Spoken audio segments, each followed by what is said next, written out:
آپ فرماتے ہیں میں شروع میں ایک عورت پہ عاشق ہو گیا تھا، سمجھانے کے لیے بات کرتے عاشق ہو گیا تھا ایک عورت پہ، تو میں نے عشاء کی نماز اس کے محلے میں جا کے پڑھی۔ چونکہ میرا مذہبی گھرانے سے تعلق تھا، نماز میں پڑھتا تھا، تو امام صاحب جو تھے نا، یہ داتا صاحب نے لکھا ہے کشف المحجوب، امام صاحب نے نا آیات ذرا لمبی پڑھی، تو میرے دل میں خیال آیا کہ مولانا آپ تو فارغ ہیں، تو ہمیں تو اور بھی کام ہے۔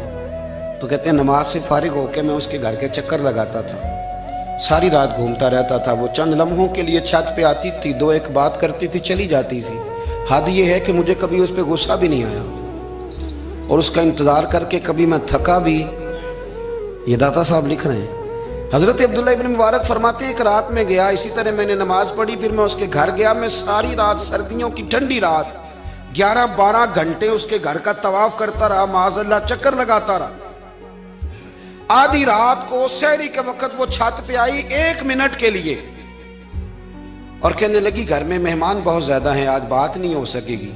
حضرت عبداللہ ابن مبارک فرماتے ہیں کہ میں جب واپس لوٹا تو نہ مجھے اس پہ غصہ تھا، نہ مجھے تھکاوٹ تھی، بلکہ میرے دل کے اندر اس کے لیے محبت بڑھ رہی تھی۔ میں کہہ رہا تھا کتنی اچھی ہے بیچاری، اتنے راش میں بھی اور اتنی مجبوری میں بھی 1 منٹ کے لیے چھت پہ آئی ہے، پھر بھی مجھے اس سے پیار بڑھ رہا تھا۔ کہتے ہیں جب میں تھوڑا آگے بڑھا تو فجر کی اذان ہو رہی تھی، یکدم میرے اندر سے آواز اٹھی۔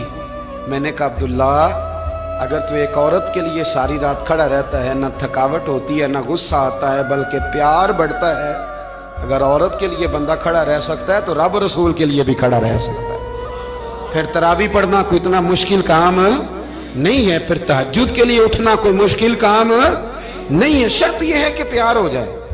ایک عورت کے لیے اگر یہ سارا کچھ ہو سکتا ہے تو اللہ رسول کے لیے بھی ہو سکتے ہیں۔ فرماتے ہیں میں نے توبہ کر لی، اور پھر میرا حال یہ ہے کہ وہ توبہ کی، اور پھر 60 سال گزر گئے، ساری رات مصلی پہ کھڑا رہتا ہوں، مجھے کبھی تھکاوٹ نہیں ہوئی۔